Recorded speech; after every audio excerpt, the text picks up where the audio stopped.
Hello दोस्तों, नमस्ते, प्रणाम, जय श्री राम जी, राधे राधे। आप सबके स्वागत करते हूँ दोस्तों अपना यूट्यूब चैनल में। तो आज मैं बहुत ही प्यारा बेटी विवाह कन्यादान गीत लेकर आई हूँ। आप लोग जरूर सुनिएगा, अच्छा लगेगा तो छोटा सा प्यारा सा कमेंट करिएगा और शुरू से लेकर अंत तक सुनिएगा इस हमारे गीत को। तो आप लोग बने रहिएगा। चलिए मैं सुनाने जा रही हूँ बेटी विवाह कन्यादान गीत, शुरू से लेकर अंत तक सुनिएगा।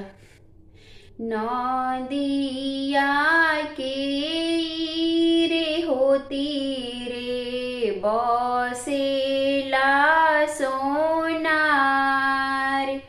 नदिया के रे होती रे बसेला सोनार। ऐसन टिकावा गरही हे रे सोनारा ही रामती गाय।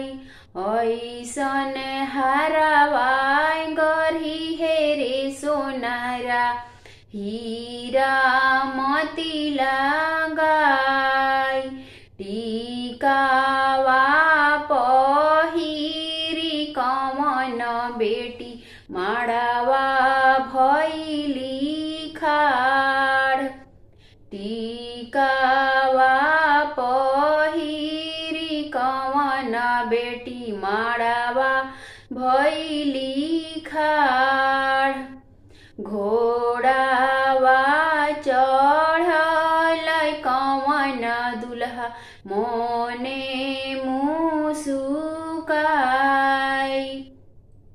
घोड़ावा चढ़ल कमन दुल्हा मोने मुसुकाई।